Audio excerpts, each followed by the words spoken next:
Have you ever stopped to think about what's really behind the mysteries of Revelation? How many times have we come across signs and felt that something greater is happening, but we don't fully understand what? The prophecies of Revelation, often seen as unbreakable puzzles, reveal what is to come and may be closer to us than we imagine. If you want to deeply understand what the Bible warns us about the final judgment, the signs of the last days, and the events leading to the return of Jesus, then you're in the right place. The scriptures in Revelation are not just frightening predictions. They are messages with a clear purpose and a divine revelation about the future that still resonates in today's world. What John described on the island of Patmos isn't just distant visions, but elements that surprisingly connect with the crises and conflicts we experience. In this video, we'll reveal what's behind each symbol, uncover the truth about the Antichrist, the four horsemen, the trumpets, and the promise of a new heaven and a new earth. Everything described centuries ago seems to paint a picture that challenges us to observe the present with sharper eyes. Don't think this is just another video about predictions. We're going to dive deep into the scriptures to connect biblical prophecies to current events and unveil what few truly understand about Revelation. Many wonder what the future holds, but few understand the real purpose of these prophecies. Get ready to see divine messages in a new light, understand each detail, and be prepared for what's to come. And if you're interested in this kind of content, make sure to subscribe to the channel. Here, you'll get access to videos that unravel biblical prophecies and provide profound answers about Revelation and end-time events. John's vision on Patmos is the starting point of this grand mystery we call Revelation. Imagine yourself in John's shoes, exiled, alone, surrounded by the sea and the sound of the winds. Suddenly, an intense presence appears. It wasn't just any vision, it was Jesus Christ in his glorified form, more majestic than any description. The mission was clear: to bring a revelation about the end times to the world, like pulling back a curtain to reveal humanity's final stage. This encounter wasn't just a spiritual moment, it was the beginning of a series of revelations that would change everyone's perception of the earth's fate. Jesus doesn't appear there as just any friend, but with a voice like a trumpet, calling John to something beyond comprehension. The message: the final judgment is coming, and the mysteries of the seven seals, the trumpets, and even demonic creatures will arise to showcase the power of divine judgment. For many, what John saw was a warning, a kind of letter to the world. Maybe he thought about how surreal that moment was. But he soon understood the purpose was greater: to write down biblical prophecies so the world would know what was to come. Think about the words he heard. Everything about Revelation, the final judgment, and the mysteries of the end of the world. For anyone who wants to dive in, just look to the book of Revelation and find John's detailed descriptions of his visions, each one revealing more than the last. Many scholars believe that Revelation is a read for the wise, but if we look with open hearts, we see that John described it as if he were talking to a friend. He witnessed the biblical revelation with a clear purpose: to prepare the world for the end times. Every word he wrote is a preparation to face heavenly creatures, the false prophet, and of course the Antichrist. Want some examples of what we can do? If we're interested in understanding Revelation, we can start by reading it carefully, seeking interpretations that resonate with us, and bringing these reflections into our own reality. The vision of Jesus on Patmos opens an intriguing path to the mysteries that would follow. What else could there be in that revelation? If you want to understand this connection between biblical prophecies and current events more deeply, I have a surprise for you. Just below, in the pinned comment, I left an exclusive ebook about biblical prophecies, which will help you prepare for what's to come and understand the relation of the signs with what the Bible warns us about. This ebook will be available for a limited time, so make sure to grab it before it goes offline. As he was transported in spirit to heaven, John came upon a breathtaking vision: the throne of God. Imagine standing before something so magnificent that words barely suffice to describe it. John saw heavenly creatures surrounding the throne, elders with golden crowns, and countless angels in an endless song of praise. It's a vision of pure glory and reverence, where each being in its own unique way exalts the Creator. For anyone reading Revelation, this is one of the most symbolic scenes, making clear God's place above all. The creatures around God's throne are described as unlike any being we know. They have multiple faces, symbolizing all creation and each of the divine aspects. These heavenly beings remind us that, before the Creator, even the strangest and most powerful forms bow down in worship. This isn't meant to be understood literally, but spiritually. It's an invitation for all of us to look inward and ask ourselves, how have we shown our praise and gratitude for what we have? John also sees 24 elders, each representing, symbolically, a fundamental part of the divine history with humanity. The elders cast their crowns before the throne in a total surrender of honor. Imagine what it would be like to give up everything, including our pride, and place ourselves in the same position.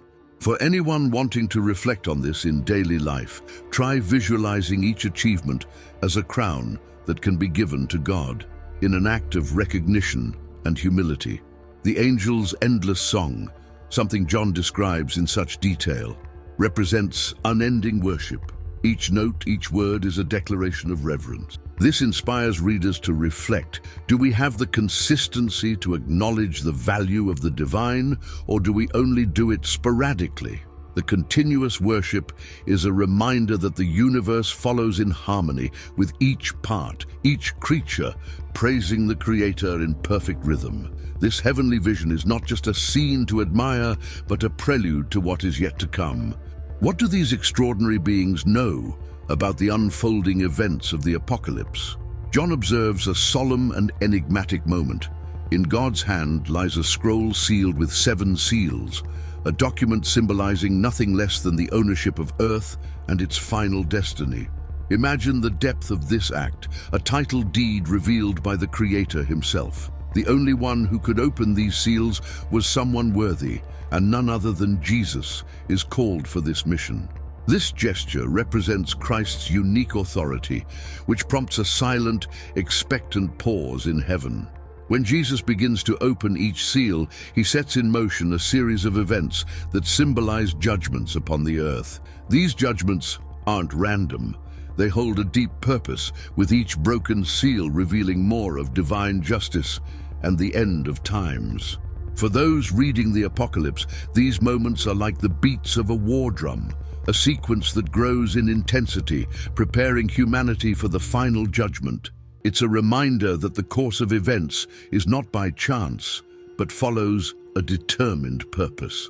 Each seal contains a revelation, a kind of divine verdict upon the earth. Picture yourself as a spectator, witnessing each of these secrets unveiled one by one. There is a logic to these judgments, a sequence that brings apocalyptic disasters, the 4 horsemen of the apocalypse, and other manifestations of justice.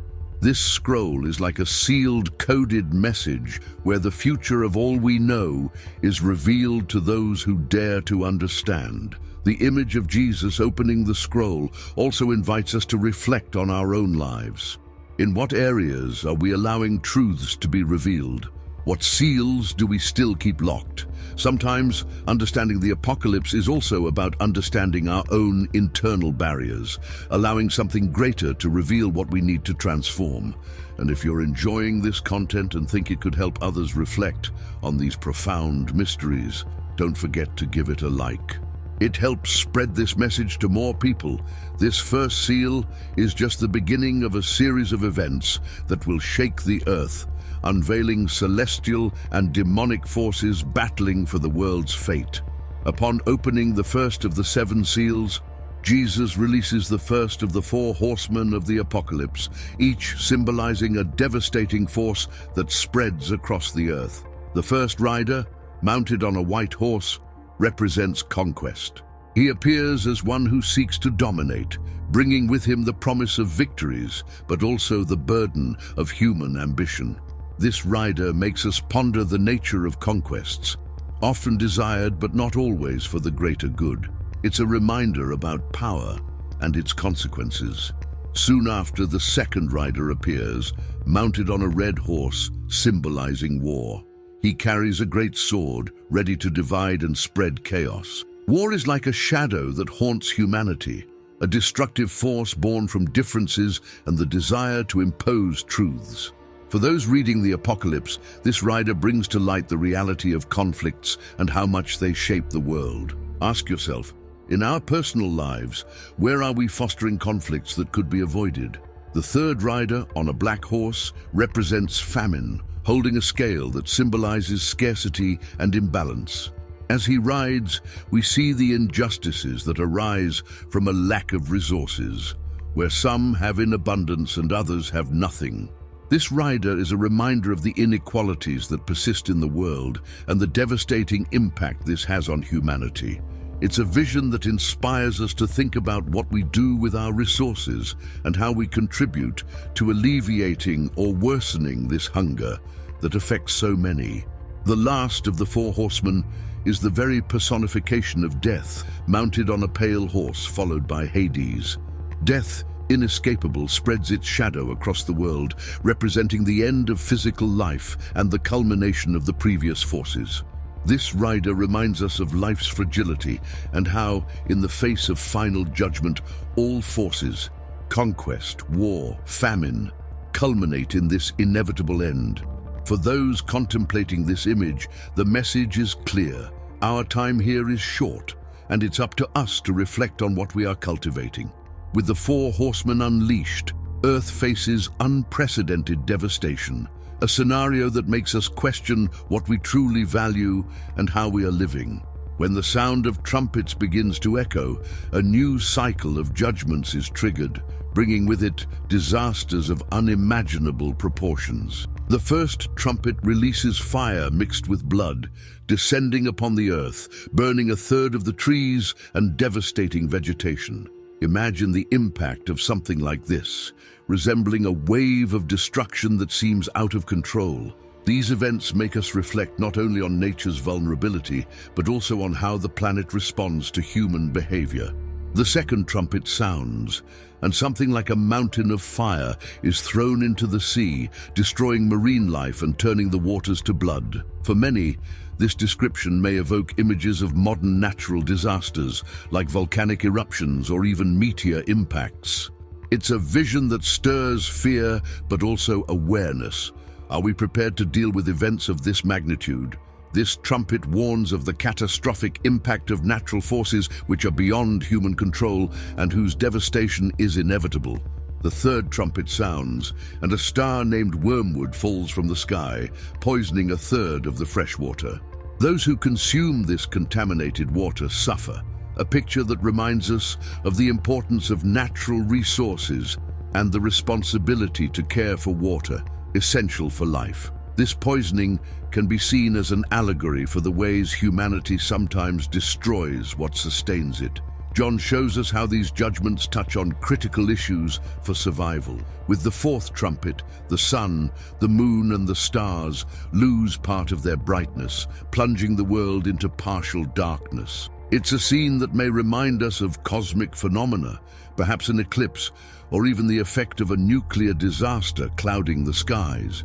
Whatever it may be, the lack of light symbolizes a loss of direction, a humanity wandering in darkness. This judgment serves as a reminder. Without light, everything around us becomes bleak, revealing the fragility of existence. These first four trumpets are just the beginning of a series of apocalyptic disasters. Each trumpet sounds, intensifying the warning for what is to come, an announcement that the greatest mysteries and judgments are yet to be revealed. The opening of the bottomless pit marks one of the most distressing moments in the book of Revelation. When the pit is unlocked, demonic creatures emerge in a way the world has never seen before. Imagine the scene. Beings that appear like a mix between war horses and scorpions, with human faces and dark hearts. This event is described as a torment for those who dwell on earth, where these creatures do not seek physical destruction, but instead inflict pain and suffering as an intense judgment. These creatures are released with a specific purpose, and their role is to torment those who bear the mark of rebellion against the divine. They cannot kill, but their touch causes such intense pain that people will long for death. This scene prompts reflection on the effects of spiritual torment, where often mental and emotional suffering surpasses the physical. These creatures, seeming to come straight out of a nightmare, symbolize despair in its deepest form and the feeling of being trapped in unending anguish. John describes this pit as a deep abyss, a kind of portal connecting the visible and the invisible worlds. The concept of the bottomless pit is also a metaphor for spiritual emptiness, where those who stray from the divine light fall deeper and deeper, with no end in sight. Imagine what it would be like to live trapped in that kind of suffering. This image conveys a powerful message about the importance of seeking meaning and purpose in life to avoid falling into pits of emptiness and anguish that, even on a smaller scale, can gradually destroy us. Beyond the suffering caused, these creatures represent a spreading chaos, a kind of sea of torment that affects everyone collectively. It's a reminder of how destructive forces take advantage of moments of weakness and disorder. Just as these creatures rise from the bottomless pit to torment humanity, we can think of how, in daily life, chaos and suffering find space where there is no peace or purpose. This judgment from the bottomless pit is merely preparation for the next apocalyptic events, where the conflicts between divine and demonic forces will grow even more intense. It's a sign that something much larger and more decisive is about to happen. What do you think about these creatures and the bottomless pit? Leave your comment. I want to know your opinion about this terrifying judgment and what it represents for us. John's vision intensifies as he presents a woman clothed with the sun, with the moon under her feet and a crown of 12 stars. This woman symbolizes Israel, and she's about to give birth to a child who will rule all nations. The image is powerful, conveying the hope of a savior, but also the danger that surrounds him. This child represents Jesus, and the dragon, a figure symbolizing Satan, is lurking, trying to devour the child. It's a profound metaphor about the spiritual conflict surrounding the very birth of salvation. The figure of the dragon is imposing, red with 7 heads and 10 horns, representing its cunning and power. It waits for the moment to strike, but the woman is protected, and the child is taken up to the throne of God. This scene symbolizes the constant effort of the forces of evil to prevent light from triumphing. Like this dragon, darkness always tries to extinguish what is sacred, what brings hope. It's a reminder that evil, however persistent, will not prevail over divine purpose. After this frustrated attempt, the dragon turns its fury against the woman, trying to destroy her. The protection of the woman shows us how, despite adversity, God's chosen people are guarded and preserved. This serves as inspiration for times of difficulty, where we might see ourselves as the woman in this vision, constantly threatened but protected by the divine promise. It's an invitation to reflect on challenges and how faith can be a shield against attempts at destruction. The conflict between the dragon and the woman symbolizes the spiritual battles we often face without even realizing it. In daily life, this conflict manifests in situations where good seems challenged by evil, where hope is constantly threatened. Just like the woman who fights to protect her child, we are called to defend what we believe in and seek divine protection amid difficulties. The vision of the dragon and the woman is only part of this revelation, and the spiritual conflict will intensify. What else might be in store in this struggle between good and evil? John witnesses the rise of a terrifying figure, the Antichrist, described as a beast rising from the sea, full of power and authority. This being is empowered by Satan and carries with it a dark plan for global domination. Imagine someone with a seductive power, capable of influencing crowds and manipulating people's minds to follow him. Through this character, Revelation warns us of the temptation of idolatry and false power, which, however attractive they may seem, lead to chaos and perdition. To reinforce the Antichrist's rule, a false prophet also emerges, a second beast that performs impressive signs to deceive people. He becomes the Antichrist's right-hand man, spreading lies that seem like absolute truths and convincing everyone that this reign is just and legitimate. Imagine a leader who, with captivating rhetoric and a trustworthy appearance, leads the masses to embrace beliefs contrary to the divine. This figure reminds us of the dangers we face when we let ourselves be guided only by appearances and not by inner truth. One of the most daunting aspects of this dominion is the imposition of the mark of the beast, a mandatory sign for all who wish to buy or sell. Those without this mark find themselves excluded from society, unable to access basic necessities. This mark symbolizes a totalitarian control over people's lives, where even individual freedom is sacrificed. It reflects how, at various times in history, we see absolute power attempting to control people's behavior and values, suffocating freedom of choice and faith. The mark of the beast is not just a symbol of loyalty to the Antichrist. It represents a complete submission to a force that rejects everything divine. Accepting this mark means choosing a side in the spiritual conflict, declaring oneself opposed to the divine purpose and aligned with chaos. It serves as a warning to everyone. How do we position ourselves when faced with decisions that challenge our values and faith? This judgment teaches that even daily choices can either draw us closer to or distance us from the light. With the dominion of the Antichrist and the false prophet deceiving the masses, the stage is set for an epic confrontation.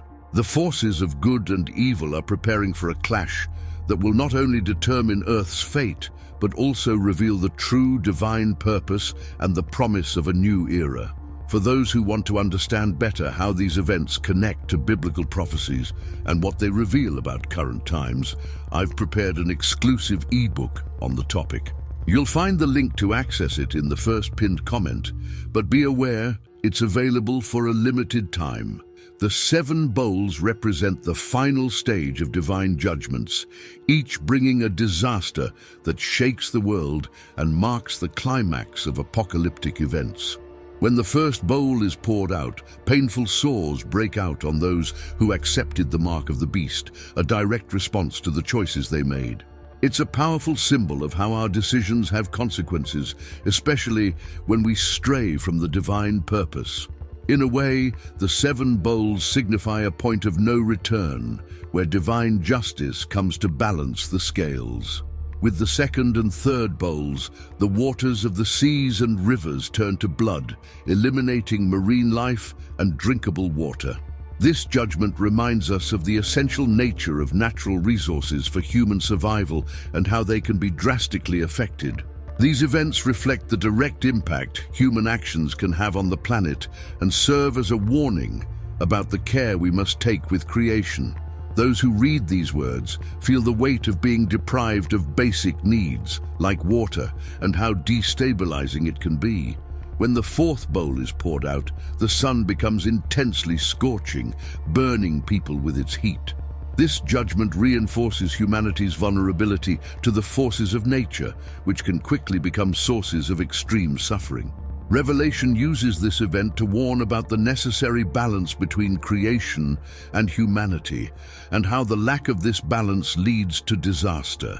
It's a reminder that even the most familiar forces, like the sun, can become instruments of judgment. The 5th and 6th bowls bring darkness and a mobilization of kings for the final battle, symbolizing the arrival of the decisive hour. The earth is engulfed in darkness, and the nations prepare for Armageddon. This moment represents the desperation of evil forces gathering to fight against the divine purpose.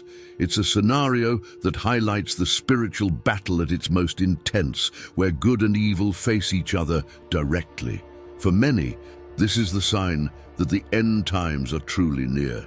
With the seventh bowl, a devastating earthquake strikes the world, marking Satan's final defeat. He is temporarily bound, while the earth endures the last remnants of chaos before complete restoration.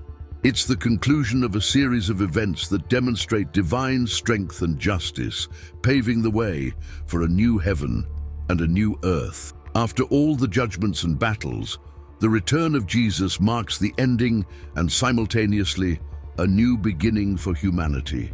He does not come alone, but accompanied by a celestial army, a vision of unparalleled splendor and strength. In an act of divine authority, Jesus defeats the forces of evil once and for all.